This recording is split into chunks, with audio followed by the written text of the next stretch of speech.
Thoughts on the Bible readings: 2 Samuel 1, Jeremiah 7 and Matthew 18, for July 17th. 2 Samuel begins with David hearing of the death of Saul and his sons on Mount Gilboa. The news was brought to David in Ziklag by a dirt-covered Amalekite. This man sought to ingratiate himself to David and was hoping to be generously rewarded for his news. Instead, the man is shocked and terrified by David's angry response. Before David responded, he asked the Amalekite to tell him the circumstances of the death of Saul and his sons. The account is given, and David is told by the Amalekite the information we heard in 1 Samuel 31. However, he provides extra information believing that David will reward him. The Amalekite says that he came upon Saul who was nearing death, and at the request of King Saul he slew Saul. As proof that he had done what he claimed, the man brought Saul's crown and armband. David mourned till the evening and then rose in rage and tells the Amalekite that his actions had sealed his own death, having slain Yahweh's anointed. That wicked man was instantly executed by one of David's young warriors. The second half of the chapter outlines David's ode of lament for Saul and Jonathan. The lament is called the Song of the Bow, since the bow was Jonathan's weapon of choice. Jonathan had given David his bow earlier when the two friends made a covenant between them.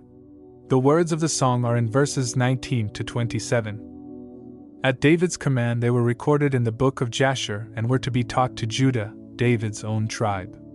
David speaks of Saul and Jonathan as the glory of Israel, and they were slain on the mount high places, defending the people of the Lord against their enemies.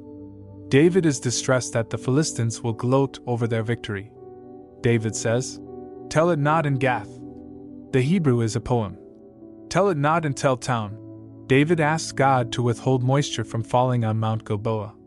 Verses 22 to 23 describe the valiant and courageous and undivided warriors that Saul and Jonathan were. Verse 24 outlines Saul's generosity towards the Jewish maidens he favored. Saul showed generosity to many during his life. In the last 3 verses, David concludes his lament by saying that he is greatly distressed by Jonathan's untimely death. That demise was the end of an extraordinarily deep friendship. No doubt that this friendship will again flourish in Messiah's kingdom. David is exemplary in his speaking well of Saul, who constantly had sought to destroy him. Let us learn to speak always graciously with measured words. Ephesians 4 verses 29 to 32. Jeremiah 7 is about the evil that prevailed in the land of Judah. Jeremiah is told to stand at the gate of the temple and tell everyone who entered the building that they were hypocrites. The people of Jerusalem believed themselves to be holy and in accord with God's values. They were convinced that for this reason no calamity could come to them.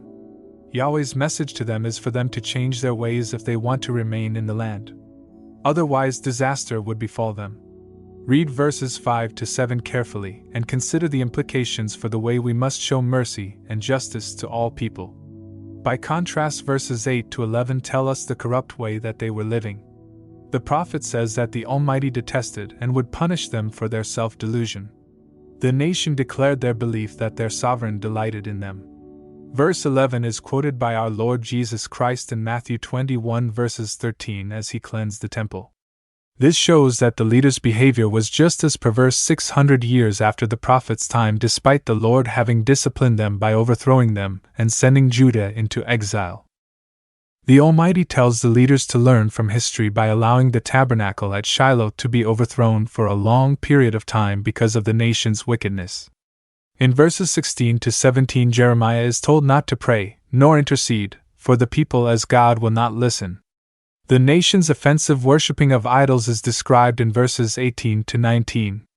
Their principal goddess is described as the Queen of Heaven.